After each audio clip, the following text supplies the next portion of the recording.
Get ready to dive into a world where empires stand on the brink of war and terrible monsters tear at the fragile borderlands of men. The Adventurer-Conqueror King System Imperial Imprint, or as we like to call it, Acts 2, is now live on Kickstarter. Acts 2 is the new edition of the acclaimed best-selling fantasy role-playing game. You'll find everything you need to enjoy epic fantasy campaigns with a sweeping scope. Whether you want to crawl through dungeons, experiment with alchemy, crossbreed monsters, run a merchant emporium, raise an undead legion, or even conquer an empire, Acts 2 supports your playstyle. Acts 2 integrates experience point mechanics, making campaign activities a seamless part of the core gameplay loop. Your character levels up in new and exciting ways each time you play, adding massive replayability to each of your adventures. Acts 2 offers 18 character classes, 378 spells, new combat mechanics, and so much more. Support Acts 2 on Kickstarter today.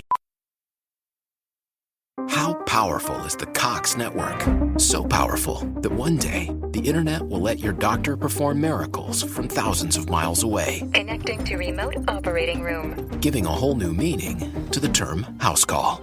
Operation complete. The Cox network. With gig speeds everywhere. It's internet built for tomorrow, today. Cox, bringing us closer. In Cox serviceable areas, speeds vary and are not guaranteed. Cox terms apply. Other restrictions may apply.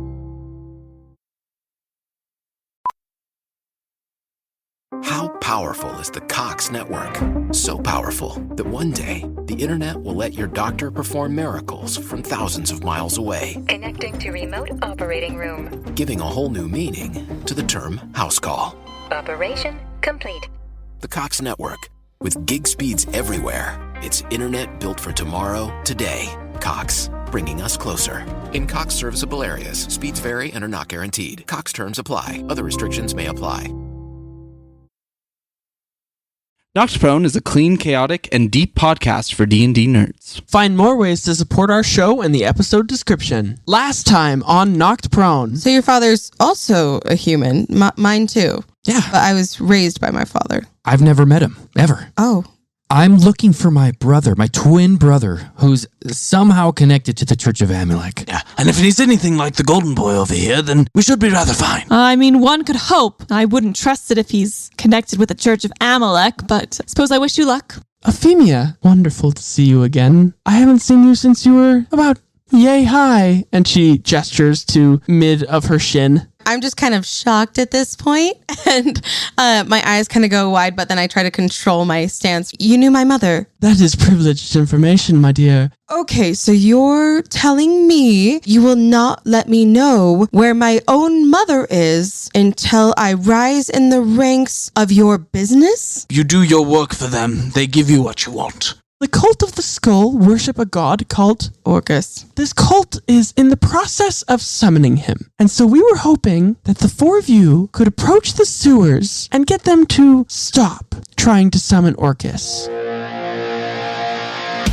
Whether you're a halfling, a giant, or somewhere in between, Round the table with your friends, playing Dungeons and Dragons.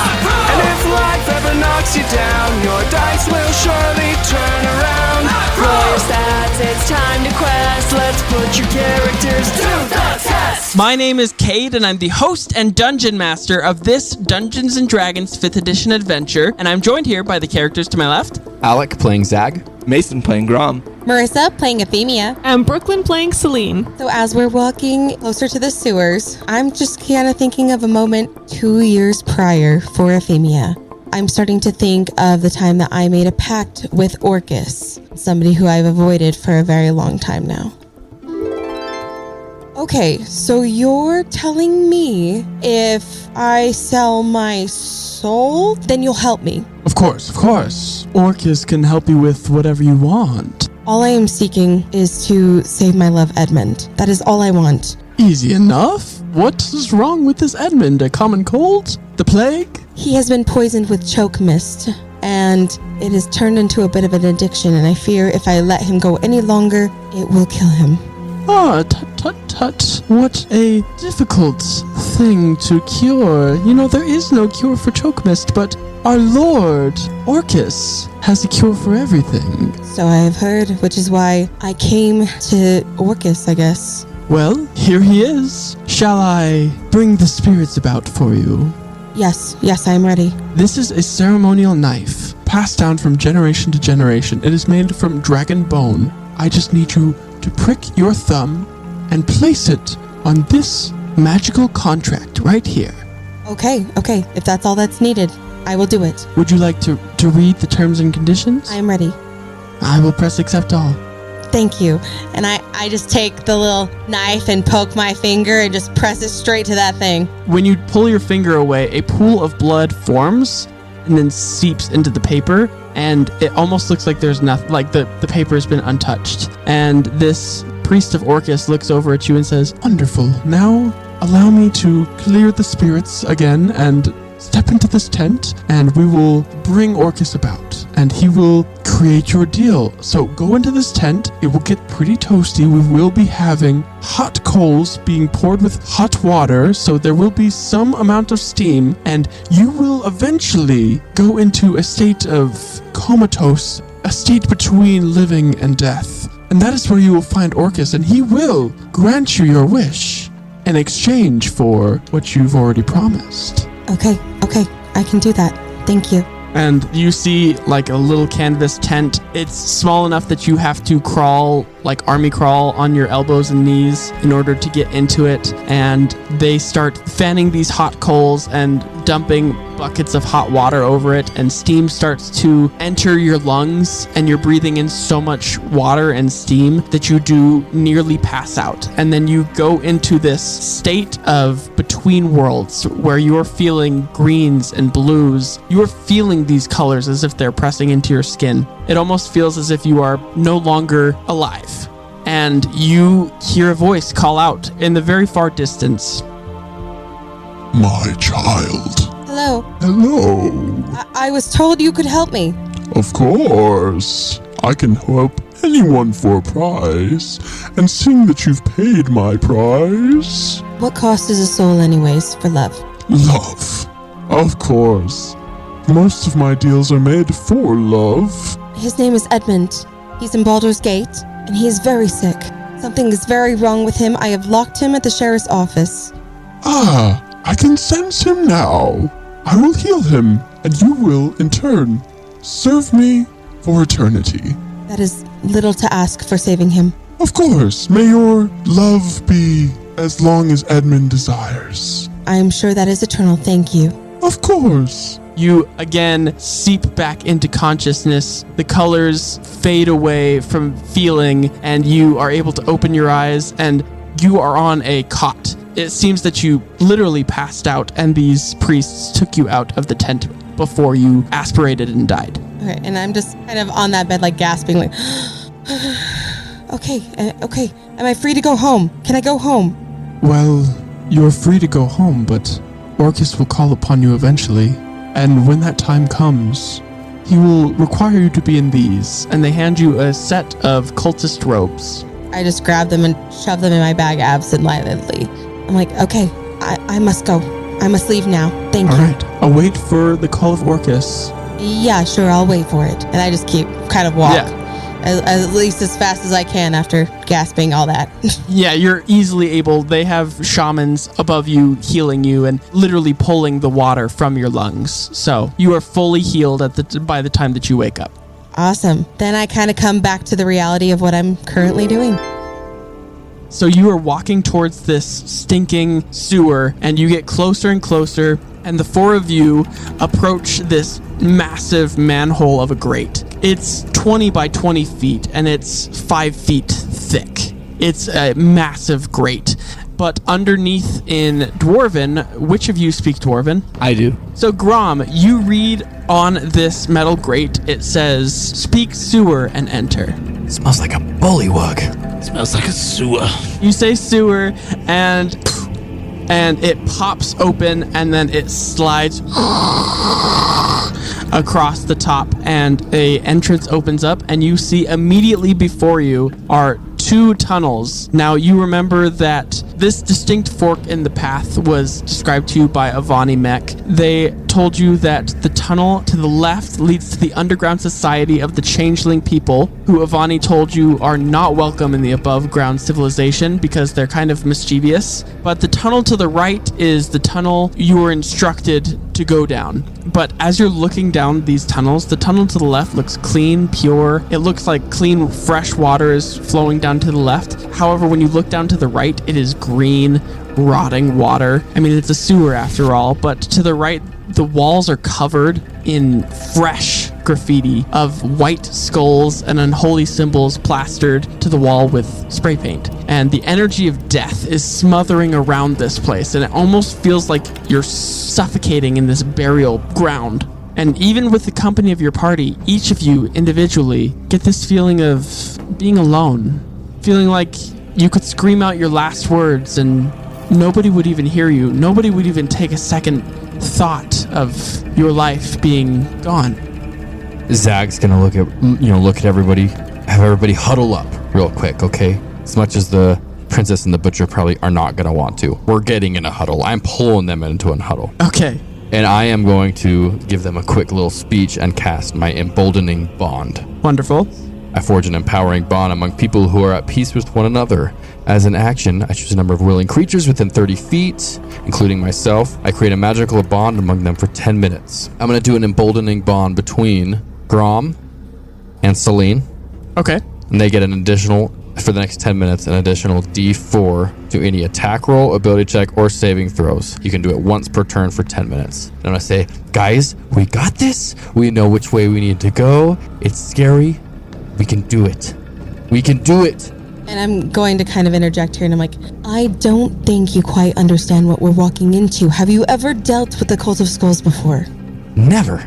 I just heard about them. That makes sense. Selene, do you remember who we came across in the forest? I do. Imagine that, but much bigger. You obviously overcome whatever you came up against, and you've got us now for whatever there is to face. We were lucky, is what we were. Well, we'll be lucky again. Okay, let us go. As you are furthering down this tunnel, you see there are splatters of blood from these sacrificial slaughters. Selene, you recognized what a sacrificial slaughter looks like. You were in charge of sacrificing the lambs in your home village. This doesn't look like lamb blood, though. This looks deeper red than lamb blood. The sewer walls are all rich crimson, and it gives these cartoon painted skulls that are spray painted on the walls a very gruesome sense of reality as you're walking deeper and deeper into the tunnel. Is it lit up at all? No, it is a very dark sewer. I'll go first. Go ahead. Yeah, Okay. that's all you, buddy. So I figured. The air's a bit thicker than I'm used to being underground, but home sweet home, and I'll track forward. Grom, I'm going to need you to make me a perception check. 8. 8. Wonderful. So you start to hear chanting in the distance. That's all you get, though. There's people up ahead. They seem to be singing? I'm not sure. That is not singing.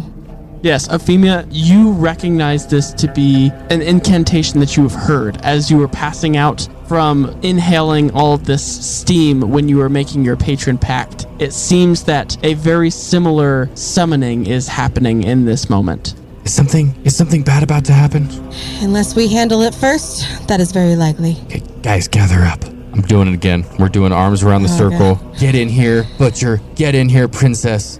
I'm going to grab everybody, and we are going to cast Aid. And as I do it, you're going to see just kind of almost necrotic tentacle-like figure come out of my hands and wrap around everybody. And you are all going to gain 5 additional hit points to your maximum for the next 8 hours. Efimia, as you are gaining more and more familiar with these sounds, go ahead and make me a perception check as well. All right, nat 20. Nat 20? Woo! Okay. So you are able to see well past Grom. You see the entire scene unfold before you. You can tell exactly what is happening in this ritual. So bathed in a purple witch light, a figure is standing beneath this pulsing crystal. The hollow openings of this figure's rotten flesh and the rancid odor of death is surrounding this person and is pulsing almost out with the same pulsing of the crystal, and it makes you feel sick to your stomach as you are getting closer and closer, because this person smells like roadkill, essentially. And a second smaller voice is echoing behind this figure's chantings as they recite this incantation that you recognize as being a summoning of Orcus. And they're both clad in these moldering robes. You can tell with a natural 20 exactly what they're wearing, and they're covered in recently ungraved dirt. These are zombies. You can tell by looking at them that these are undead recently, and weaving foul magics through their hands. They're harnessing flashes of blue and red lightning from their hands and sending them into this purple crystal. How many are there? There are 2. What's the distance? There are 2. How far away? You guys are about 40 feet away. You see a double door down this hallway with both of the doors open. And in the center of the room, you see this huge crystal of purple that is getting fed with blue and red lightning by this much bigger zombie. There's 2 zombies, one being very, very large, and you can tell much more of a formidable foe. And the second is more of like an underling apprentice of this other zombie. We want to stop them, right, guys? I can distract them fairly easily. I think I can help here. Do we want them to be stopped? I think it's necessary. Zag is going to full-blown dash up to that edge of that pool. Okay. Where he's within 30 feet, yes. And he's going to use his channel divinity to turn undead. Okay. As an action, each undead that can see or hear you within 30 feet must make a wisdom saving throw. If the creature fails its saving throw, it is turned for 1 minute or until it takes damage. And all you can see is Zag grab his amulet and put a hand up to the sky and say, I know you can help me. Help me now. And who are you praying to? My ancestors. I don't know who, I don't know how, but I'm thinking of my uncle. Okay. Halen. One gets an 18 and one gets a 16. What is your spell save? Spell save's 13. Are you kidding me? I'm so sorry. I would like to mention too, I will run up behind him. He has a speed of 5 more than me, so I'll be 5 to 10 feet behind. Right. These zombie cultists stop their incantation sounding noises and these zombies both turn towards the 4 of you, and I'm going to need everyone to roll me initiative. Zag's going to say, I'm sorry guys, I thought I could do it. Oh, nat 1. Oh no. 9. 19. 8. How powerful is the Cox network? So powerful that one day the internet will let your doctor perform miracles from thousands of miles away. Connecting to remote operating room. Giving a whole new meaning to the term house call. Operation complete. The Cox network. With gig speeds everywhere. It's internet built for tomorrow, today. Cox, bringing us closer. In Cox serviceable areas, speeds vary and are not guaranteed. Cox terms apply. Other restrictions may apply. So how close are we to the zombie Orcus followers now? You are about 40 feet away from this door, and these zombie followers are about 20 feet into the room. You are about 60 feet away. Grom and Zag are about 30 feet away. If you would like to use your surprise round action to get up to where Grom and Zag are, you are allowed to get to like the doorway. But with that, I think we're going to start initiative. Grom, you are up first with a 19. Okay, so I'll yell out, You face the champion of Greyhaven. Prepare for your demise. And they do the home improvement noise. I'm his guy in the corner. And I just want to run up to the closest one, if it's the bigger one preferably, but yes. I want to throw my hammer at him and then run up and attempt to gore him and pick up my hammer after the fact. Yeah, of course. So I'll attack with my gore. I got a natural 18, so yeah, 25 total. Oh, yes, that definitely hits. An 8 on the first one and a 2 on the second one, so 13 points. So you run straight into this huge zombie, and your horns go directly into it, and it is eerie how hollow this body is. You expect to feel more with your horns, but literally it feels like you're almost running through air as you gore through this big zombie, and it takes 13 points of damage, and it as you run into it. And is that the end of your turn, Grom? I'll just shake my head to like get any of the gore off my horns or whatever, and then roar back at it, my hammer and shield ready. Whoa, you speak undead too? That's crazy. We're going to go around to the big zombie's turn, and it is going to do inflict wounds on you, Grom. Okay. Shoot. So the big one is right underneath this giant crystal, and it is harnessing these blue and red lightning bolts and sending them into this purple light crystal. And this purple light crystal seems to be like thrumming. It seems to be part of the summoning process, and it is working currently. And so you're not sure how far along they are in the summoning process, but it is too close for comfort. But with that is a 19 to hit. Yes, that hits. Okay. That is going to be 24 points of necrotic damage. Lord. Okay. Are you still up? Yeah, I've got 32, so I have 8 points of health remaining with your aid. You see this black tendrils that is similar to Zag's magic, and you're almost like, oh, he's healing me, and then it just latches onto you, and it almost leeches away like the vitality of your skin, and you're feeling older almost as Grayer you feel, than usual. Yeah, grayer than usual. And with that, that's the end of that zombie's turn. It is the small zombie's turn. They're going to cast Bane against you, Grom. Okay. Charisma saving throw. 3. Or 4. 5. Inspiration. Sorry. Dude, use it. But I'll use my inspiration since I have 2. Not much better. 12. Their spell save DC is in fact 12, so meets beats. So you are not under the curse of Bane, and that's the end of the small zombie's turn. Efimia, you are up. All right, so I am currently outside of the doorway, correct? Yes. Okay.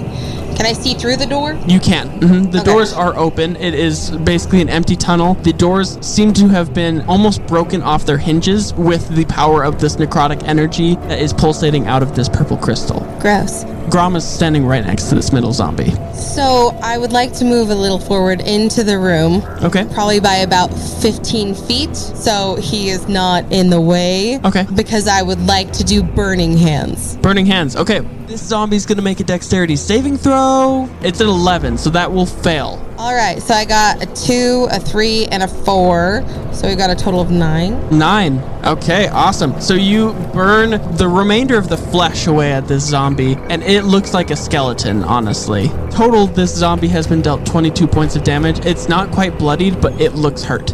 Selene, you are up. All right, Selene is going to come barreling in last through the door and run right up to the strongest looking zombie and happily dance the Macarena. So I get my sneak attack damage, distracting him with the Macarena. And they start doing the Macarena, but every other move they're skipping, and so it just looks haphazard. As they're confusingly trying to learn the Macarena, I'm going to take out my all pike and swing. I think I got it. That is a 23 to hit. That will sure. Actually, it's 25. Oh my god. So that's going to be 12 points of damage to the big guy. All right. I'm just going to slash him across the chest. So with 12 points of damage, this creature has taken 33 points of damage total and is bloodied. And might I add, well bloodied. Is that the end of your turn, Selene? No, I'm going to use my rogue feature of Wails from the Grave to immediately deal half of my sneak attack damage dice to a creature that is within 30 feet of the first creature that I attacked. 4 damage to the small one. As you do Wails of the Grave to this smaller zombie, it covers its ears, but then it kind of uncovers its ears and starts tapping its feet and does a little jig in the corner of the room, like almost like, oh yeah, I remember when this guy was alive. It seems that necrotic damage does not deal as much as you would hope that it does to this zombie. However, it does take half damage to that. Zag, you are up. He's going to stay in position, and he is going to cast Bless. So both hands are going to go up into the air. His emerald amulet is going to glow, and almost like a black, dark aura is going to surround all 3 of his party members here. And they are each going to get a blessing from Zag's ancestors. Whenever they make an attack roll or saving throw before the spell ends, they can roll an additional d4 and add to the number rolled. That stacks with emboldening bonds. So yes. Grom and Selene will get 2 d4s. Okay, wonderful. And with that, Grom, you are up. You are blessed. You are emboldened. You are feeling like you're ready to take out these zombies. I'm going to attempt to hit it with my hammer and see what happens. Ooh, not quite great, but I get to add 2d4 to that. So a 3, another 3. Was 17 to hit? A 17 does hit. Yeah, I went from 11 to 23. To 11 17. Would not have hit, but 17 definitely hits. That's broken. Thank you. Yeah, it is broken. Thank you, Peace Domain. And I'm gonna attack, dealing max damage of 11 points with my hammer. And then as a bonus action, I roar out and just say, exhilarating, and use my second wind. So I heal 10 points of damage up to 18. Okay, wonderful. So this big zombie, it looks like it is not doing well. It is within not a lot of hit points. So I will essentially, what I want to do is walk around him, and as I'm walking, my attack is that I bring my warhammer down on his knee and attempt to like bring his eyesight with me to the other side of him. He fully turns around as you are doing this, and he glares at you, and it is with his turn that he's going to cast Vampiric Touch on you, Grom. That is a natural 20. Yeah, that hits. So you are going to take 21 points of necrotic damage. Yeah, that puts me out just barely. And he will heal for 10 points of necrotic damage. As Zach sees Grom goes down. No! Because Emboldening Bond and Bless are under him. Mm-hmm. Do I lose those if I'm brought back up? You should still have them for both of. You should have 2d4s for your saving throws. Yeah, you'll have 2d4s for your death saves. Sweet. With that is the end of the big zombie's turn. The small zombie looks at you for a second, Grom, and goes, "Brains?" Not much. Shakes its head, and then is going to cast Inflict Wounds on Selene. So that is going to be a big ol' 19 to hit Selene. That hits. Is this necrotic damage? This is necrotic damage. I am resistant to necrotic damage. That's awesome. I should have been the one taking the hits this whole time, but I didn't really get to choose, so... So you will take 9 points of necrotic damage. That is halved. Okay. And that is the end of the small zombie's turn. Efimia, you are up. You see that Grom falls lifelessly to the ground as you see this dark black magic that seeped the life essence out of him, and this big zombie is just drinking it in. I'm pretty mad right now. I'm feeling a lot of like old feelings come up, and I just don't want to see other people have to deal with more of the Orcus cult as I have. So I'm going to try Burning Hands again, because really I'm not as knowledgeable about what I can do yet, and it's what I've seen work once. It works, yeah. Yeah, you line it up so both zombies are in this cone and none of your allies are in this cone, correct? Yes, that's what I'm trying to do. So I get behind the zombies and it look out into a place where they're kind of in a line directly in front of me. A 9 and a 13. Do either of those save? My charisma modifier is +3. So one will save barely because 13 meets beats, and one will fail. So one will take half damage. And good roll. Man, we got a 15. Go ahead and tell me how both of these zombies are going to burn alive, or unalive in that case. Okay, so I just cast Burning Hands, and I'm still not familiar with, like, you know, how far. I honestly couldn't even guarantee as I was doing it that I would not hit anyone else. I just knew last time it came out straight, and I was going to do it again. So I cast Burning Hands and just see both of these guys just kind of start to almost disintegrate slowly down to the bone before it just, like, kind of goes into a pile of bones and ash below where I hit them. And I'm just kind of staring at that in awe again, even though I've done it before. Just kind of staring at like, okay, so I did it again. As these zombies lay lifeless, you hear from this purple crystal, Efimia, just you. Efimia, nice to see you again. I thought I had lost you there for a moment. I'll be calling upon you soon enough, now that I know where you are. Oh,